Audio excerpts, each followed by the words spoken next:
Queridos, essa mensagem existe como uma pergunta, começa como uma pergunta nessa noite, onde diz: essa boca é minha?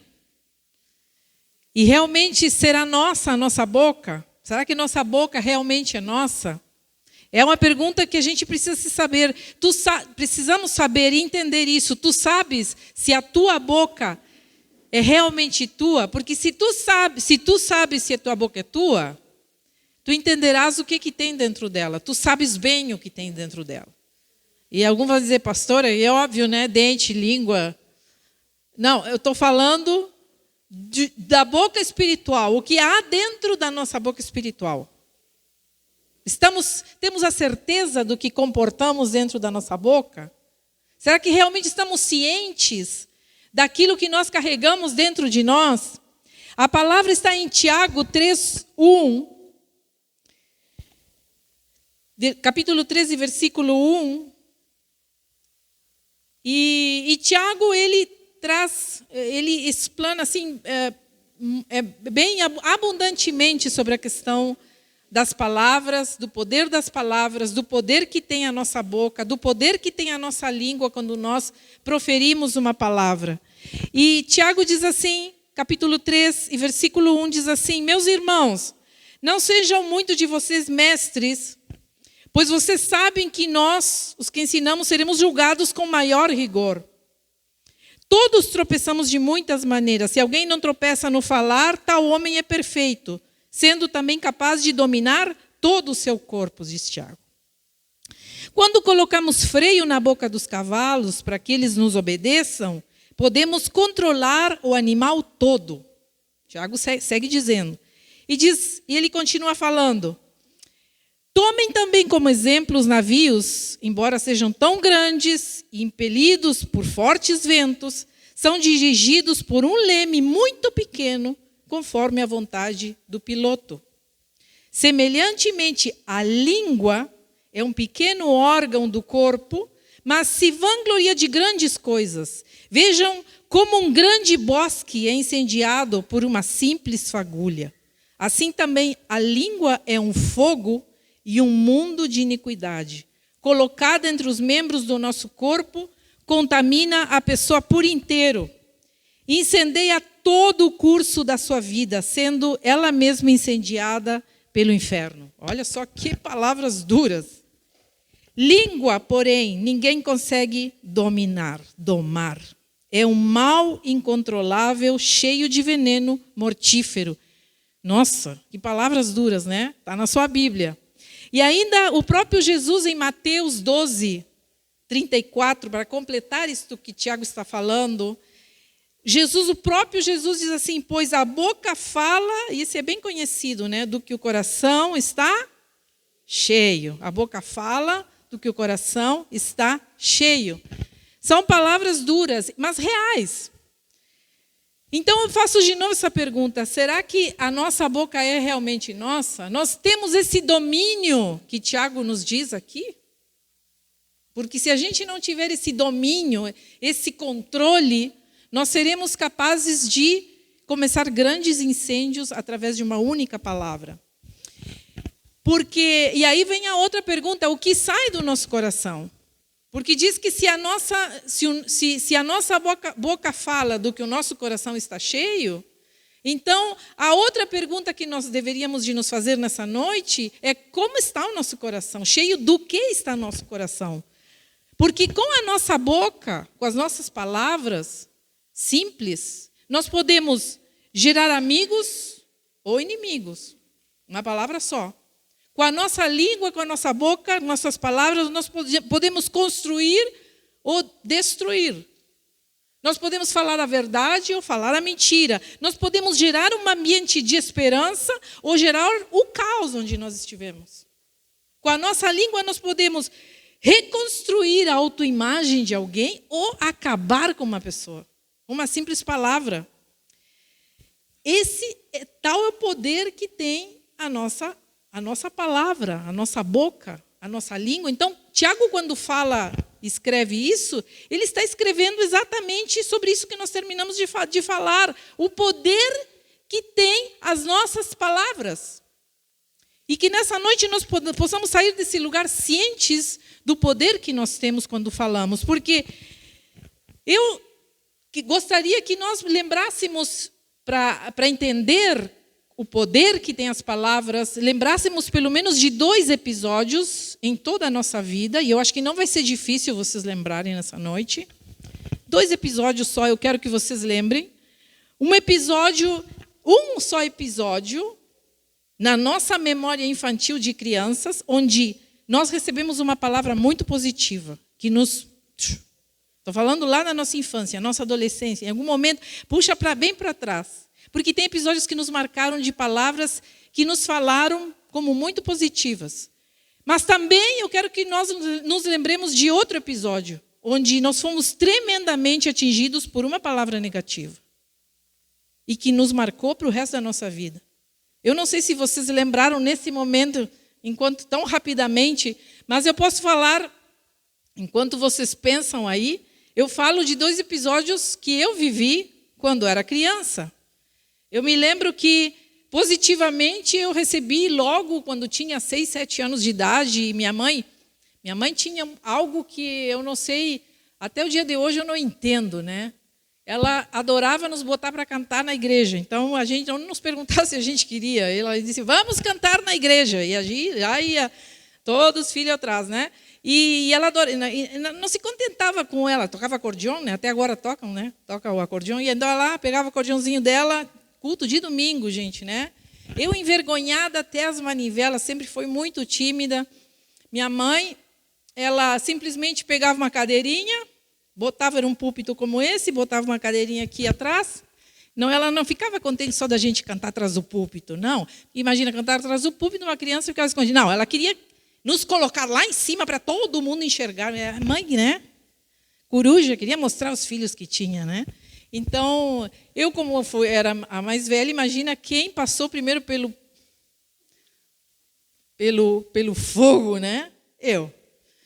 Então, com 6 anos, minha mãe já me colocava naquela cadeirinha. Eu ensaiei minha filha para cantar. Hoje a Cláudia vai cantar. E eu apavorada, aquela igreja cheia de gente. E eu comecei a cantar meio por livre e espontânea pressão.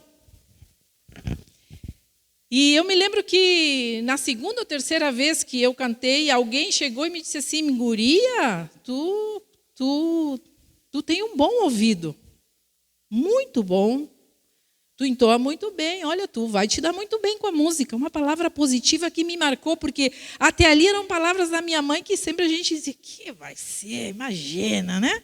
Mas quando a gente ouve outra pessoa que não tem nada a ver com a gente, nos dizer, tu dá para coisa, vai lá. Uma palavra que me marcou positivamente, mas também tive, como negativamente, um episódio que também me marcou quando criança. E já não era tão criança assim, né? Eu acho que não era, já tinha meus 11, 12 anos, adolescente. E sabe como é que é adolescente, né? Sempre gosta de, se a igreja toda se veste de vermelho ou de preto, o adolescente vai lá e se veste de azul. Ele quer ser diferente. Eu imagino que já tinha dentro de mim, comportava uma rebeldia, então minhas roupas nunca eram dentro do padrão. Sempre tinha umas coisas rasgadas, uma coisa meio torta, uma coisa meio estranha, um cabelo meio colorido. E um dia eu cheguei na igreja e uma irmã me olhou, uma irmã do cabelinho, sabe? A irmã do cabelinho e da sainha, e me olhou e me disse assim, bem simpática. Me chegou e me disse assim, em vez da igreja estar no mundo, o mundo está na igreja. Que tristeza. Na hora, né, eu olhei assim, me veio, diga que a minha mãe me treinava para ter uma boa educação, mas na hora me disse assim, sua língua é um acessório para fazer jogo com sua saia e seu cabelo. Foi a vontade que eu tive, né? Mas segurei a onda. Mas foram episódios que me marcaram, porque ali eu entendi que quando uma pessoa tem que te dizer uma coisa que não gostou de ti e quer te ferir, ela vai conseguir ferir. Aquilo me marcou, tanto que eu lembro até agora. Lembro da carinha da irmã falando isso. Agora, todos nós temos episódios assim. Tem coisas que nós deixamos de fazer porque alguém nos disse alguma barbaridade e a gente disse, nunca mais faço isso aqui. Por uma palavra que nós recebemos. Nós vamos pela vida condicionado com palavras que alguém nos falou, e às vezes nem são os de casa, ou também às vezes são os de casa, leva uma vida curando palavras negativas que recebi a vida inteira. Eu me lembro de passar pela rua, eu sempre conto aqui, e os meninos, eu era sempre muito magra, muito sequinha, e uma vez um menino gritou lá de cima do muro, tu nada muito, né? Eu olhei e disse, não, nada assim, nada por trás e nada por diante. Então eu me lembro de passar uma vida inteira curando coisas negativas, palavras negativas. Hoje eu dou risada, porque já estou curada. Mas na época, para uma adolescente, isso era um desastre, né? Então, eu levei uma vida inteira, ainda continuo curando coisas que com certeza não estão curadas dentro do meu coração. Mas uma coisa eu aprendi com essas coisas, o que eu jamais, nunca devo falar para ninguém. Me serviu para muito. Tem coisas que eu soube cedo que nunca poderiam ser faladas para uma pessoa. Aprendi na marra.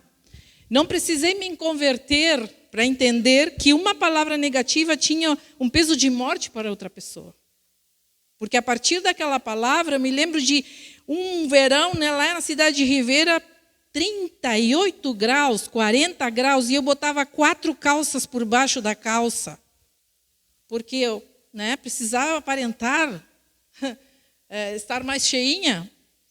Então, eu lembro de coisas absurdas que cheguei a fazer em nome dessa magreza que eu achava absurda e que não adiantava comer, devorar as coisas, porque eu tinha, até hoje, essa estrutura me acompanha. Né? Não faço muito esforço para me manter magra. É assim, só como diz os irmãos queridos, magra é ruim.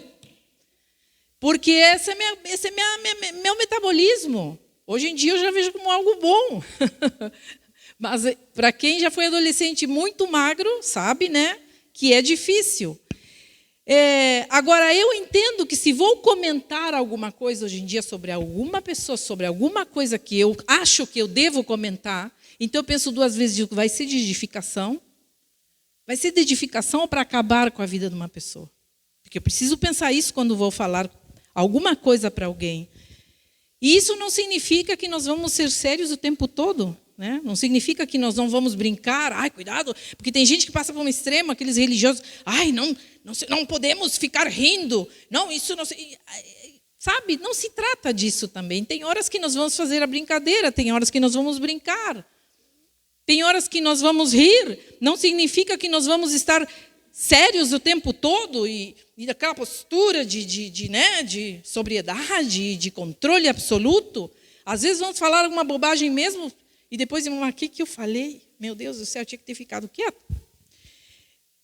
Mas a gente entende, quando nós olhamos para a vida de Jesus e o tempo em que ele esteve aqui na Terra, nós vemos que Jesus foi um cara que ele controlava as suas palavras, mas ao mesmo tempo ele, por momentos, teve também muita raiva que ele não segurou. Jesus teve raiva, e tanto que a Bíblia diz, bom, vocês podem ficar com raiva, mas não pequem. A raiva é válida, mas não pequem. Pecar é quando eu fico com a raiva e eu fico magoado e eu vou tramar ainda uma vingança em cima daquela raiva. Esse é o pecado. Mas ficar com raiva não é pecado. Jesus ficou com essa raiva. O próprio Jesus ficou indignado, falou coisas duras, falou coisas que as pessoas não gostaram. E olha, apesar de tudo, de Jesus muitas vezes falar coisas com raiva, ele nunca usou a violência. Jesus não foi um homem violento, nem física, nem verbalmente. Ele simplesmente se posicionava contra o sistema político religioso da sua época de uma forma firme, forte, falando a verdade, algumas vezes com muita raiva, mas ele nunca usou da violência. Mas o que mais me impressiona de Jesus, quando ele diz que a boca fala do que o coração está cheio, e ele fala muitas vezes, ele vai falar durante os evangelhos sobre o cuidado que nós precisamos ter quando falamos, que Jesus opta pela não violência ativa quando fala, quando denuncia o sistema religioso. Ele lança a sua indignação de uma forma irônica. Jesus, a gente não consegue ver um Jesus irônico porque a gente tem uma imagem religiosa de Jesus. Mas Jesus em diversos... o que mais Jesus usou para falar as verdades foi a ironia. E olha, a ironia é a arma dos que têm razão, mas às vezes não têm o poder, que era o caso de Jesus. Ele não era um líder político, ele não era uma presença importante dentro do governo, nem do seu povo, nem dos romanos, nem do império que dominava aquela época. Então, ele foi muito sutil a usar a ironia para falar as coisas que precisavam ser faladas. E vamos prestar atenção nessa noite, porque Jesus nos ensina muitas coisas nesse sentido, quando é para falar coisas. Nós vemos, por exemplo, que quando os discípulos criticam, aquela passagem em que os discípulos criticam a mulher porque derrama aquele perfume aos pés de Jesus, e os discípulos chegam e dizem, mas Senhor, olha só, com esse perfume caro, nós podíamos alimentar tantos pobres. Olha só o que essa mulher faz, desperdiçando esse perfume. E ninguém percebe, quando lê essa passagem, que Jesus lança uma baita ironia. Ele disse assim, calma, cara, calma aí. Ó. Estou parafraseando aqui, né? Mas imagina que é isso, gente. Olha só, vocês vão ter sempre pobres na vida. É uma ironia o que Jesus faz. Como é que alguém responde desse jeito? Deixa ela derramar o perfume, porque eu estou só agora, mas vocês pobres, vocês vão ter sempre para ajudar. Agora, a mim vocês só estão tendo agora. É um privilégio que vocês estão tendo. Jesus foi irônico. Quando olhamos também aquela parte em que ele vem chamando os discípulos para segui-lo, e diz que um dos seus discípulos vai atrás de Natanael, que se tornou depois um dos seus discípulos. Diz que Natanael, quando aquele discípulo chega empolgado, diz, vem conhecer que chegou o Messias, está sendo revelado ao seu povo. E Natanael dá aquela palavra tão dura, diz assim, da onde que ele é mesmo? E diz o discípulo outro, diz assim, de Nazaré. E ele diz assim, e poderá haver alguma coisa boa de Nazaré? Tu está brincando. Messias de Nazaré, não é possível. Então diz que ele vai lá, finalmente a conhecer Jesus, e Jesus ali está esperando ele, e Jesus diz assim para ele, está um verdadeiro israelita em que não há falsidade. É uma ironia, porque ele sabia o que Natanael tinha falado, ele era Deus, ele não precisava estar no lugar para saber o que as pessoas falavam sobre ele. Então ele lança aquela ironia, aí vem um israelita em quem não há falsidade. E o outro fica assim, como esse homem que sabe que eu falei alguma coisa dele? Eu penso que ele pensou isso, né? E aí ele diz, da onde me conheces? Mas e da onde tu me conhece? E então Jesus diz para ele assim, mas eu te vi quando tu estavas debaixo da figueira, antes que Filipe te chamasse. É uma ironia, Jesus usa de ironia o tempo todo. Ele diz assim, tu pensa que sabe alguma coisa, mas tu não sabe nada. É um jeito bonitinho de falar. Sem falar da entrada triunfal em Jerusalém. Quando nós lemos essa passagem na Páscoa, olhamos a passagem em que Jesus entra a Jerusalém com mantos, palmas, é aquela passagem que Jesus manda trazer um jumentinho para entrar a Jerusalém, e as pessoas dizem, Hosana, que vem no nome do Senhor, e jogam os mantos, e jogam as palmas. Na verdade, o evangelista ali, ele não fala claramente, porque isso se subentendia na época, para eles era uma coisa normal, mas para a gente que não viveu nessa época não tem ideia, de que isso que Jesus faz, ele imita, ou ele faz, digamos assim, uma encenação que corresponde ao exército romano entrando numa cidade conquistada. Porque os romanos, quando eles venciam as batalhas e conquistavam as cidades, era como hábito eles fazerem uma procissão de uma entrada triunfal dentro da própria cidade, pela porta principal, onde eles entravam a cavalo, nos seus cavalos, eles botavam tapetes vermelhos para os cavalos pisarem, os tapetes, e as pessoas iam colocando ramos para que em sinal de rendição, digamos assim, e de louvor à conquista daquele império, ao som de hinos e gritos de vitória.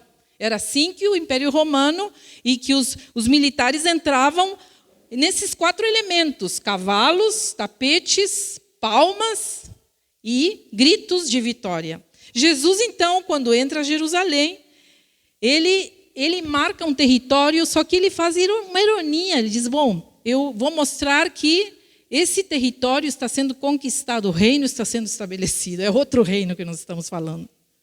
Então, ele usa os 4 elementos que Roma usa. Ele usa, só que em vez de cavalo, ele pega um jumentinho.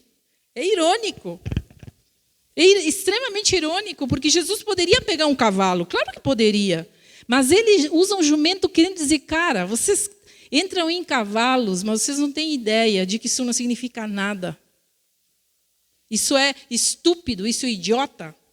Então, ele entra num jumentinho como um reizinho, tipo assim, sabe? Isso aqui é um reino. Não é nada dessa pompa aí que vocês querem. O reino que eu venho estabelecer, a cidade que eu estou conquistando nesse momento, tem outra índole. Então, ele entra no jumentinho, com as palmas, as pessoas dizem que vão jogando as suas próprias roupas para o jumento passar, e as pessoas vão gritando, hosana que vem no nome do Senhor. É uma ironia, é uma encenação. Jesus poderia ter feito de outro jeito, mas ele escolhe a ironia para passar uma mensagem de que aquilo não significava nada. Essas conquistas em nada se igualavam ao que ele vinha fazer. Então, Jesus vai pela vida, enquanto está ali os 3 anos de ministério, ele vai usando disso. Quando ele chama, por exemplo, Herodes de raposa, digam para essa raposa... Diz que os discípulos chegam e dizem assim, mestre, Herodes está procurando te matar.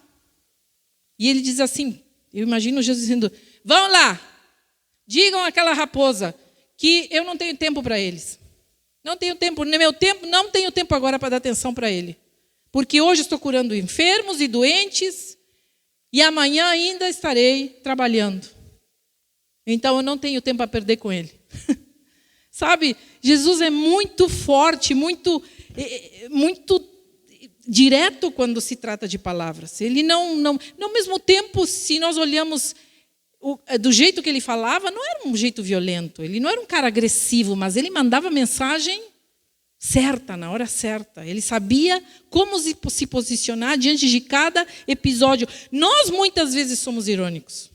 Nós, às vezes, usamos de ironia. E eu posso dizer que eu, às vezes, até peço perdão para Deus, porque, às vezes, é uma das armas que... Quem me conhece lá na minha casa, sabe que uma das armas que eu mais gosto de usar é a ironia, às vezes. Porque as coisas, às vezes, saem tanto do controle. Então, quando eu vejo aquela louça toda, as pessoas se levantam da mesa, vão saindo, e as coisas vão ficando ali, e já é um casaco atirado, e os tênis por lá, e não sei o quê. E eu digo assim, claro... Podem deixar tirado, a escravinha depois vem e levanta tudo. É uma ironia, porque eu quero, na verdade, né? Mas eu não vou ser violenta, então eu mando aquele recado, né? Pode deixar, a escravinha está de turno hoje. A empregada em casa. E quantas de nós, né? A mulher é craque nisso aí, né? De largar aquelas palavras quando a gente já está cansada de dizer, por favor, juntem, vamos juntar, por favor, vamos colaborar. Chega uma hora que a gente... É o que Jesus fez. Outro dia eu estava... o pastor domingo foi irônico. Vocês não perceberam a ironia do pastor? Ele disse assim, irmãos, disse, você está dormindo no culto? Vocês pensam que eu sou o quê? Eu estou rindo para ver a garganta de vocês? Foi uma baita ironia. Eu quase morri rindo ali. Mas é uma palavra séria. Para ti que dorme é uma palavra séria. Para de dormir. Agora, se o pastor chegasse e dissesse assim, irmãos, vão fechar as bocas e vão parar de dormir? Se é para vir para dormir na igreja, não precisa nem vir. Imagina, vocês iam olhar, ai meu Deus, o pastor, vocês não viram o que ele falou? Ele disse que não é para nós ir mais na igreja. Meu Deus, e vocês já iam ficar tudo magoado. Mas ele foi esperto. Ele disse assim, irmão, fecha a boca que eu não sou torrino. E você, você até acha engraçado. Uma verdade comunicada de uma forma irônica. Temos um bom mestre, nós pastores. Jesus. Outro dia, eu uso de muita ironia com meu cachorro. Não é meu. Eu descarto essa possibilidade. É o cachorro do meu esposo. Ele tem 2 cachorros. É o cachorro do meu esposo. Não é meu esposo um cachorro. Tá? É o cachorro que o dono é meu esposo. Olha como as palavras podem ser interpretadas de diversas maneiras. Como a gente precisa cuidar o que... Aí cheguei em casa e me chamasse de cachorro. Eu? Quando? Mas outro dia eu estava no pátio, eu já estava melhor, já tinha melhorado de gripe, de dor de garganta, de tudo, já estava nativa. Saí para o pátio e o cachorro, ele apronta, sabe? Ele é danado. E aí eu saí e ele tinha... Como sempre, ou ele me come uma planta, ou ele me rasga alguma coisa. Ele adora fazer a bagunça mesmo. E eu saí, e eu jamais encostei um dedo nele. Juro por Deus. Nunca. Sério. Não, agora estou falando sério. Eu nunca bati nele. Eu sempre sou isso sim, eu dou-lhe os gritos. E ele, eu acho que ele tem medo já, porque quando eu tenho a tendência a ser... Eu sou... descendência italiana, gente, às vezes quando sabe, é mais forte que eu. Então eu estava no pátio, eu supostamente achei que ninguém estava me ouvindo. Então o cachorro estava ali limpando, o cachorro vem e mexe no lixo. E eu, sai para lá, Tuco, sai para lá. E ele me virava e o cachorro de novo vai virar o lixo. Daqui a pouco eu me viro e digo assim, Tuco, sai daí porque vou te arrebentar essa cabeça. É claro que eu não ia arrebentar a cabeça dele, pobrezinho. Eu nem toco, nem beliscão nunca dei nele. Ele saiu assim, lá para o cantinho, me olhava de lá assim, porque... E mesmo depois que eu baixei o tom e dizia assim, Tuco, se tu mexer, eu vou te arrebentar a cabeça. Ele me olhava isso aí, rapidinho, porque ele já entendeu que alguma coisa ruim é. Mas o brabo é que logo depois que eu gritei isso, o meu irmão tocou o sino lá em casa. Blim, blim, blim. Eu tenho certeza que a irmã ouviu. Eu não vou nem falar quem era.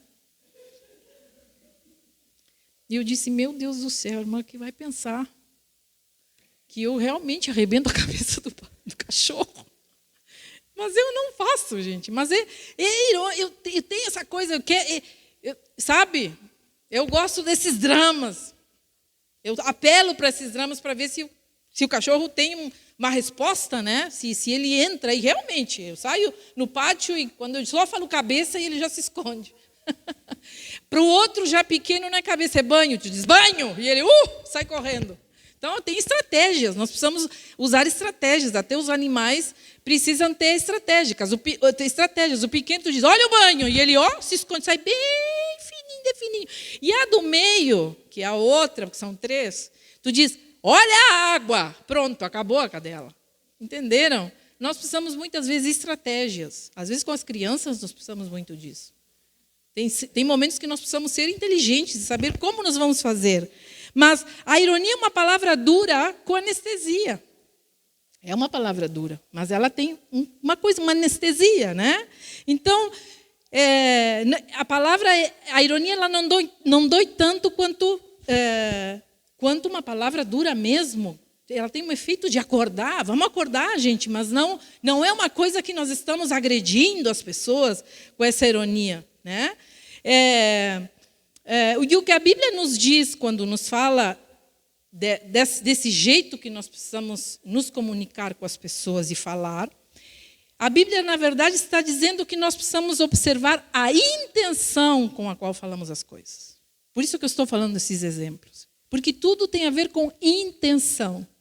Qual é a minha intenção quando eu falo algumas palavras? O que há dentro do meu coração? Não se trata do que é necessário falar, mas como vamos falar o que é necessário. Porque se realmente eu estou preocupado com as pessoas, eu vou dar um jeito de falar uma coisa sem ser agressivo. Mas quando eu não estou preocupado com as pessoas, e essa é a intenção que vai no nosso coração, eu ando pela vida catando uma oportunidade de ser agressivo com alguém, não importa o que seja. Porque não importa o que a pessoa faça, eu vou andar buscando uma coisa para agredir. Olha a diferença. Eu preciso entender se a minha intenção é realmente ajudar aquela pessoa a melhorar, então eu vou ver o jeito que eu vou falar, ou se realmente a minha intenção é ser agressivo com alguém que cruzou na minha frente. Porque tem pessoas que se sentem realizadas agredindo. Parece que elas têm uma sede de dar algo que sempre receberam. Às vezes, receberam muita agressão e elas precisam exteriorizar essa agressão de alguma maneira. E eu posso, sem querer, sem intenção, ofender uma pessoa com palavras duras, mas também, sem intenção, eu posso ofender sem me dar conta, porque a pessoa interpretou algo que eu falei e que eu não tive intenção de falar. Não sei se estou me explicando. Aquilo que eu terminei de falar agora do cachorro, no cachorro do meu marido. Quer dizer, eu posso falar uma coisa sem me dar conta, e a pessoa entende, interpreta, e aí é que está a nossa, como nós precisamos ter cuidado com isso quando nós falamos, não só como igreja, que está junta, mas em casa, com a minha família, com meus amigos, com as pessoas que estão na minha volta, com meus colegas de trabalho, porque são essas palavras que criarão esse ambiente bom ou ruim. Porque, olha só, eu me lembro, eu vivi na fronteira a vida inteira, e na fronteira a gente mistura tudo que fala, né? Se alguém andou perto da fronteira, sabe bem que tu entende 3 palavras, a 4ª tu não entendeu mais o que a pessoa está falando. Porque na fronteira se fala assim, ai meu Deus, hoje como meu Deus rudia. Quem é que entende o que é isso? Rudia para eles é joelho, vai entender. É tudo misturado mesmo. É um portunhol, né? Então, a gente às vezes fala uma coisa, quando cheguei aqui no Brasil, eu cuidava com as minhas palavras, porque eu digo, meu Deus, tem palavras que são proibidas, eu não posso falar isso aqui, para mim são normais, no meu idioma, mas se eu lançar essa palavra, as pessoas vão ficar me olhando assim. Então, o Fabiano vivia me dizendo, cuidado, não fala tal coisa não pode falar, cuidado. E eu aí fui me policiando. Mas eu me lembro, uma irmã num congresso, o pastor estava com seu casaco arrastando no chão, sentado numa cadeira, isso é uma história que nos contaram. E então a irmã chegou, queria ajudar o pastor naquela fronteira de Portunhol. O pastor não entendia nada de Portunhol, era um visitante que vinha pregar ali. E a irmã olhou para ele e disse assim, pastor, seu saco está arrastando no chão. Imagina, o pastor olhou para ele e disse, misericórdia, irmã, apavorado. Olha só como uma palavra saco em espanhol é um casaco. Seu casaco está arrastando no chão. Então, olha como nós podemos, né? As nossas palavras podem ser interpretadas de diferentes maneiras. Eu, quando chego lá em Salinas, diz assim, onde é que vocês moram? Às vezes os irmãos que não nos conhecem na igreja, são novos, né? Onde é que vocês são de onde? Onde vocês moram? E eu sempre digo, nunca digo, eu vivo em Pelotas. Não posso falar isso. Porque lá no Uruguai, se você diz eu vivo em Pelotas, você está dizendo eu vivo pelada. Então, olha como a gente tem que cuidar. Eu não posso chegar e dizer lá, vivo em Pelotas. As primeiras vezes que eu falei, os irmãos, ai, que horror, meu Deus. Claro. Aí depois, ai, meu Deus, eu não tô no Brasil, agora estou no Uruguai. Então, cada vez que nós vamos dizer onde vivemos, nós vivemos na cidade de Pelotas. Tá. Aí é outra coisa. Porque, né? Senão, os irmãos vão entender outra coisa. Então, as palavras podem ser interpretadas de diversas maneiras. Nós jogamos uma palavra e não sabemos como as pessoas podem nos entender. Inclusive, nós podemos ofender as pessoas sem falar palavra nenhuma. É ou não é? Já foi ofendido sem uma palavra? Eu já fui. Já me ofenderam sem uma palavra. Sabe? Aquele gesto característico, né? Basta um gesto, né? Fazer assim. Tal coisa, pode fazer tal coisa? Não precisou falar. Já me ofendi. Já me disseram que não estão a fim de me ajudar. Eu me lembro de uma menina que estávamos num seminário agora, hoje eu estou para contar a história, né? Eu estava no seminário de louvor ano passado, numa cidade, E eu estava dizendo, queridos, para os músicos, estava falando, queridos, nós precisamos nos preparar para subir para tocar. Nós não podemos tocar de qualquer maneira. Nós não podemos pegar a nossa guitarra e ir lá catar milho. Blim, blim, blim. Nós precisamos estar bem preparados para tocar. Não podemos fazer de qualquer maneira.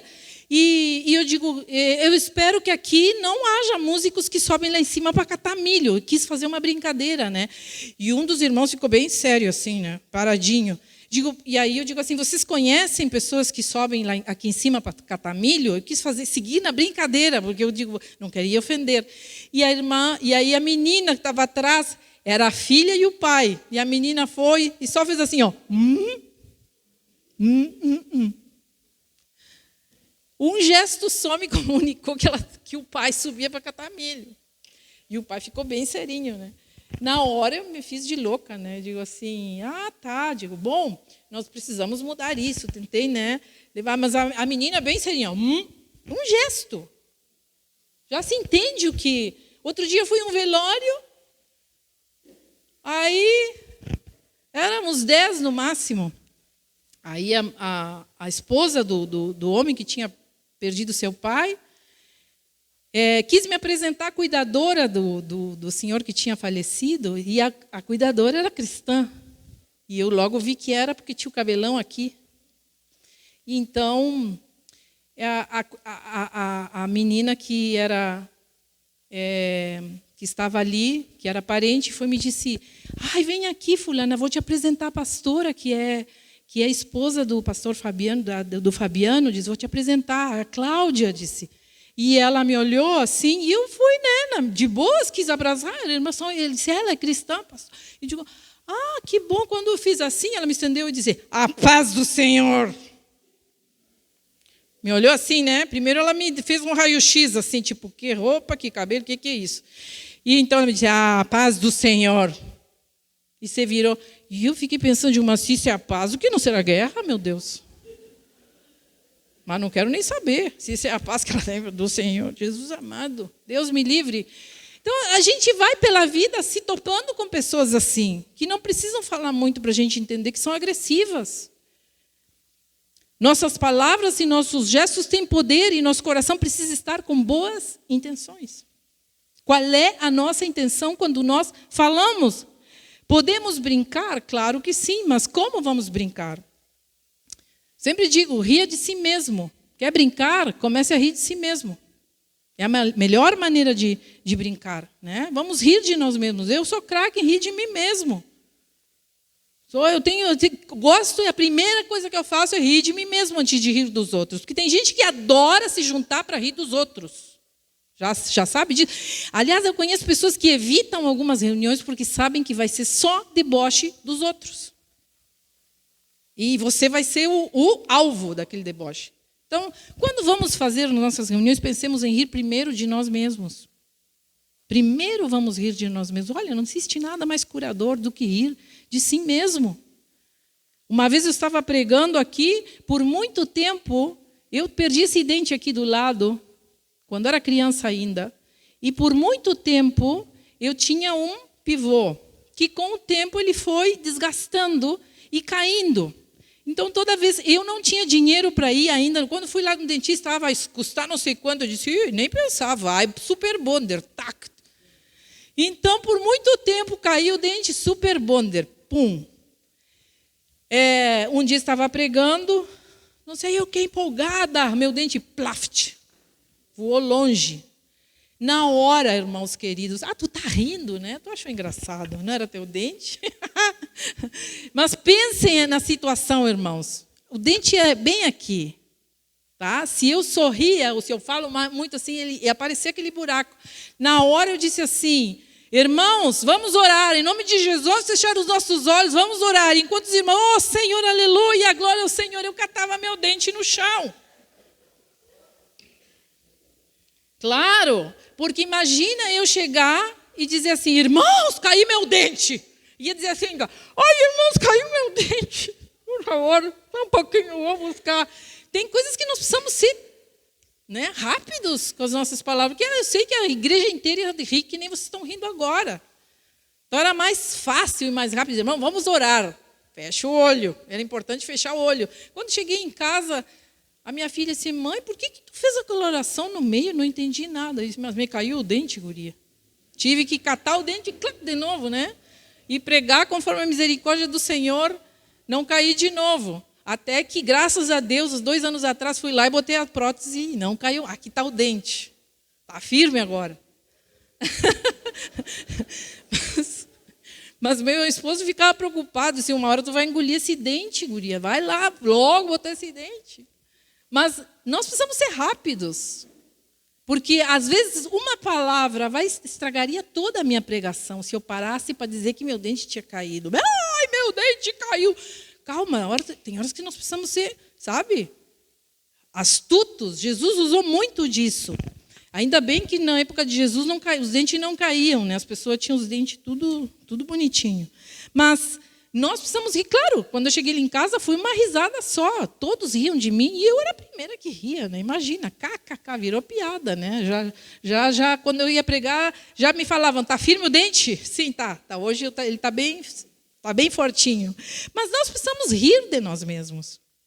É uma medicina muito boa. Você está doente, comece a rir, a fazer piada consigo mesmo. Comece a contar seus causos, sabe? Comece a contar os seus causos, porque nada é melhor do que a gente ter esse trato consigo mesmo, se levar mais leve. Se ter um trato mais leve consigo mesmo, ser mais irônico consigo mesmo. Olha, se nós nos levássemos mais leves, nós não teríamos a metade dos problemas que nós temos. Porque a gente às vezes fica tão sério, tão carrancudo, tudo é muito intenso. Imagina, eu chegasse, ai meu Deus, irmãos, orem por mim, eu estou há 2 anos, não consigo ir no dentista porque não tenho dinheiro. Imagina, sabe? Por favor, vamos tocar a vida do jeito que dá. É colando o dente? Vamos colar o dente. É assim que vai ser. E glória ao Senhor por isso. Mas a vida continua e nós precisamos levar essa vida leve. Porque senão nós enlouquecemos. Nós nos tornamos pessoas amargas, porque nunca vai ser a vida ideal que nós gostaríamos que fosse. Eu fico, às vezes, parada, assim, perplexa de ver como, às vezes, existem momentos e pessoas que têm extrema dificuldade em levar a vida da forma em que ela se apresenta. É assim que Deus está nos dando para viver? Pois é assim que nós vamos viver. Amém? Então, nós temos que ter o cuidado, porque Jesus soube usar cada palavra de uma forma fantástica, fantástica. E quando eu falo de boca e de cuidado, eu estou falando especificamente nos juízos que nós podemos fazer. Nós precisamos ter muito cuidado quando emitimos um juízo. Nós temos a tendência a julgar as coisas que acontecem na nossa volta. E eu pergunto, todos os juízos são ruins? Não, claro que não. Porque julgar em si mesmo não é um ato prejudicial ou negativo, mas sim a intenção com a qual nós emitimos um juízo quando falamos de alguma coisa ou de alguma pessoa. Jesus emitiu um juízo forte sobre a categoria religiosa da sua época. Ele foi forte, ele foi dramático, né? Ele diz, raça de víboras, como podem vocês ser maus e dizer coisas boas? Nessa palavra em que ele diz, do coração fala do que a boca fala do que o coração está cheio, ele está falando para os fariseus. Ele está dizendo assim, como podem vocês falar coisas boas se vocês são maus, raça de víboras? Então, Jesus não poupou muita palavra para falar a verdade quando tinha que falar. Então, qual é o aspecto positivo do juízo? Porque isso é que nós temos que ter cuidado como igreja, sabe? Esse julgamento.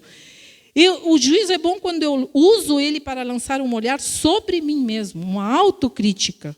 E aí nós vemos 2 tipos de pessoas, né? As pessoas que fazem um bom juízo de si mesmo e as que acham que fazem tudo bem, que não tem defeito, sabe? Aqueles plusquamperfeito. E tem aquelas que acham que tudo que fazem é ruim. São 2 tipos de pessoas. Dificilmente nós vamos achar um equilíbrio nessa questão. Ou eu sou um desastre ou eu sou o bom da história. Nós dificilmente vamos achar pessoas que evoluíram e se deixaram tomar pelo Espírito de Deus, que consigam enxergar a qualidade, suas qualidades, seus defeitos, assim como eles são. Dificilmente nós vamos achar uma pessoa assim, que admite seus defeitos, mas também entende que tem muitas qualidades. Geralmente nós vamos assim pela vida, nesse ou lá ou aqui. Todos nós somos capazes de analisar nossos atos e suas respectivas consequências com racionalidade. Mas às vezes esses atos são influenciados pelas nossas emoções. Nós vamos vivendo um jeito, nós temos uma impressão da gente que está errada. Nós mesmos fazemos um juízo sobre nós que algumas vezes está muito errado. Então nós vemos que também nós precisamos ter um nível de maturidade emocional e espiritual para não nos deixar levar pelo pessimismo quando se trata de nós olhar para nós mesmos e fazer um juízo sincero, um juízo correto de nós mesmos. E lançar uma palavra sobre nós que seja realmente uma palavra que nos construa. Porque olha só, se eu vou para frente do espelho e disse, meu Deus do céu, quando é que eu vou parar de ter essa magreza, essas pernas finas horrorosas? Sabe, se eu lançar essas palavras sobre mim, eu estou fazendo um juízo péssimo, eu estou me colocando no pior lugar. Como é que as coisas vão ir bem para mim se eu digo que meu canto é horroroso, como eu tive que ouvir outro dia, alguém me dizendo assim, eu não canto essa música porque para mim fica horrível. Eu tive que olhar e dizer assim, criatura, se eu sou tua pastora, eu sou tua líder, estou te dizendo que a música fica bem para ti, ela fica bem. Depois eu fiquei pensando, como uma pessoa que canta tão bem pode ter uma percepção tão ruim sobre sua voz? Se não é porque lança sobre si um juízo que não é verdadeiro. Um juízo que não é o correto sobre si. E nós fazemos isso. Eu já fiz muitas vezes isso sobre mim mesma. Muitas vezes. Eu lembro que há uns anos atrás eu estava pregando num congresso onde fomos chamados para pregar. Eu e meu esposo, um congresso de jovens, nós éramos os preletores.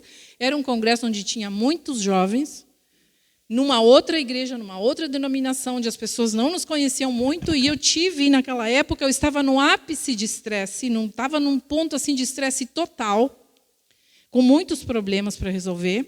E quando nós chegamos naquele congresso, eu preguei o primeiro dia, eu me julguei mais ou menos, mas quando chegou a segunda vez que eu tinha que pregar no outro dia, eu chamei meu esposo e disse assim, negro, pelo amor de Deus, prega por mim, eu não vou conseguir.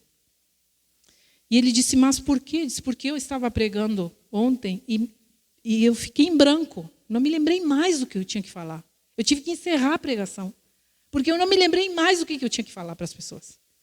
Me dê, sabe aquele branco? Eu digo, Jesus, o que eu tenho que falar agora? E comecei a enrolar, vamos orar. Terminou a pregação. Então, outro dia eu disse, pelo amor de Deus, prega, porque eu não quero passar por isso de novo, que me deu um branco, e eu não me lembro o que tem que passar para as pessoas. Então, quando eu cheguei, Fabiano me substituiu, beleza, mas quando nós chegamos aqui, ele me perguntou, tá, mas tu não vai pregar mais? Então, eu disse, não, isso não é mais para mim. Como é que eu vou estar na frente das pessoas e me ver esse lapso de memória e eu me esquecer de tudo, mesmo tendo um esboço na minha frente, eu olhar para aquela frase, mas o que eu tinha que falar aqui? Então, Deus foi tratando com a minha vida e me dizendo assim, é sério que tu espera o ambiente ideal para trabalhar para mim? É isso que tu espera mesmo? Que eu vou te dar essa moleza? Jesus me puxou as orelhas. É o ideal que tu quer? Saber tudo de cor? Pois eu estou te dizendo que eu estou permitindo isso para que tu me sirvas do jeito que dá. Do jeito que for possível, tu vai continuar fazendo o que eu disse que tu tinha que fazer. Então eu peguei, Senhor, quero ser obediente, porque Deus me livre de ser filha rebelde. Já fui muito tempo filha rebelde. Não quero ser mais. Quero agora andar em liberdade, em submissão, em obediência. Então, o jeito que Deus me deu para seguir pregando de lá para cá, foi escrever toda a minha pregação. Eu preciso me sentar e escrever literalmente. Vocês me vêm pregando aqui com muita folha.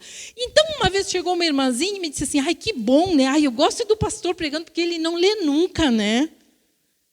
Essas palavras para mim foram destrutivas. Eu cheguei em casa e disse, vice negro, eu tenho que parar de pregar mesmo. As pessoas não gostam de pregador que lê. E meu esposo me olhou de novo, ele é uma bênção na minha vida, né? E me disse assim, o que tem isso a ver? Importante é a mensagem, não se tu lê, se eu leio, se eu não leio, se eu sei de cor, se eu não... Que importa isso?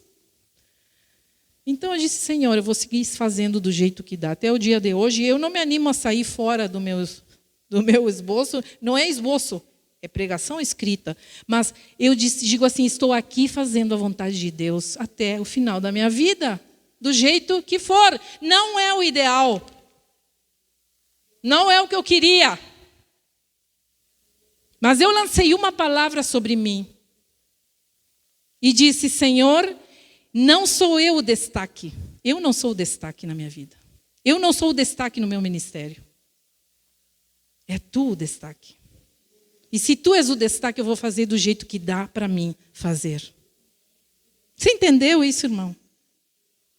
Você entendeu isso? Que nossas palavras, às vezes as palavras que nós falamos sobre nós, vão determinar um futuro completamente derrotado, porque nós decidimos pela nossa cabeça que nós não temos competência para fazer isso, aquilo, aquele outro, e nós vamos caindo fora, caindo fora. É a personalidade do fugitivo, porque um dia lançaram sobre nós palavras de morte, que nos disseram que nós éramos as pessoas mais horrorosas e mais burras do mundo, e nós acreditamos. Cure o seu coração, querido, porque as palavras que nós proferimos sobre outras pessoas também têm a ver com aquilo que foi proferido sobre nós e aquilo que nós mesmos falamos sobre nós. Cuide o seu coração. Cuide o que você vai falar para outra pessoa.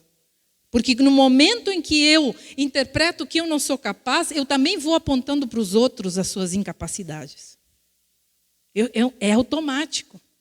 Eu já vou olhando tudo com carinha torta porque eu não gostei, não me agradou. Então, amados, é uma armadilha a autocrítica muitas vezes. Tem também uma armadilha, onde nós podemos nos afundar nessa autocrítica demasiada, que é demais, que é over. Então, nessa noite eu te faço uma pergunta para a gente terminar.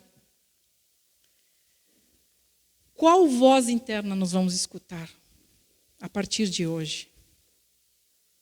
Que palavras internas nós vamos escutar? Porque somente estar cheios do Espírito Santo poderá nos colocar num lugar de equilíbrio, nessas sentenças que damos sobre nós mesmos. Sabe, a sentença que nós damos sobre nós mesmos está diretamente ligado com palavras que nós ouvimos quando éramos crianças.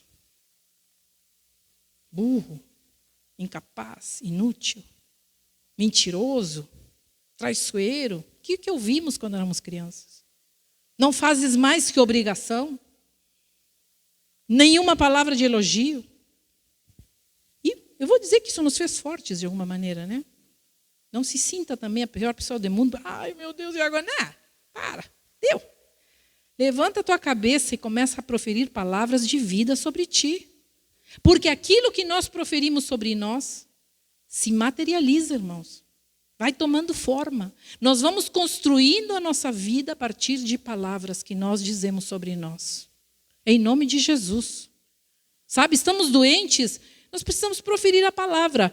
Eu vou ficar curado em nome de Jesus. Não aceito isso aqui. Nós estamos passando por um perrengue financeiro, eu vou prosperar. Isso é só um tempo.